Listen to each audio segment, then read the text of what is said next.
Hi guys, welcome back to the channel. So this one actually came from a recommendation. A colleague of mine picked it up a little while ago and had a lot to say about it, good and bad. That was enough to get me curious. So today, we're getting into all of it. But before that, don't forget to check this exclusive discount for it. You can find the link in both the video description and the top comment below. Now let's not waste any more time and jump right into the details.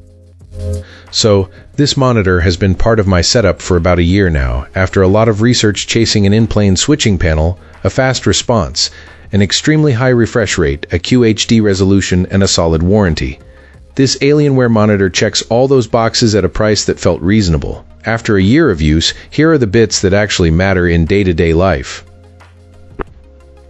Pros first. The in-plane switching panel delivers 98% color coverage for SDR and high dynamic range right out of the box, which means colors read natural and lively without heavy calibration. The SDR brightness is strong enough to handle bright rooms. The refresh rate sits at 280 Hz, and the response time is about half a millisecond with overdrive, so fast action stays sharp.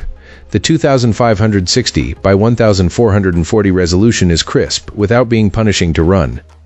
Build quality feels top tier. There is zero ghosting and no flicker in long sessions. FreeSync Pro works with both AMD and NVIDIA graphics cards, and the 3-year warranty provides some peace of mind. Cons are real, though not deal breakers for my uses. Backlight bleed can show up in very dark scenes or on black wallpapers.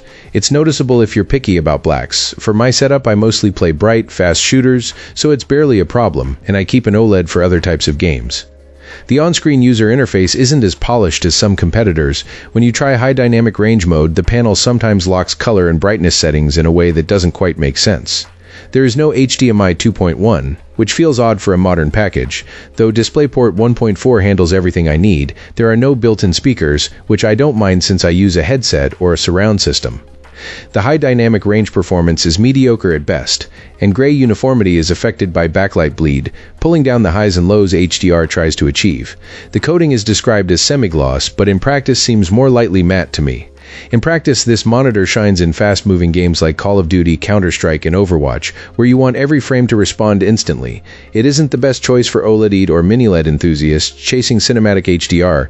I still own an OLED for those experiences. If you are into frames per second driven gaming and can push the refresh rate, this monitor offers outstanding value. The image is sharp and colors remain natural.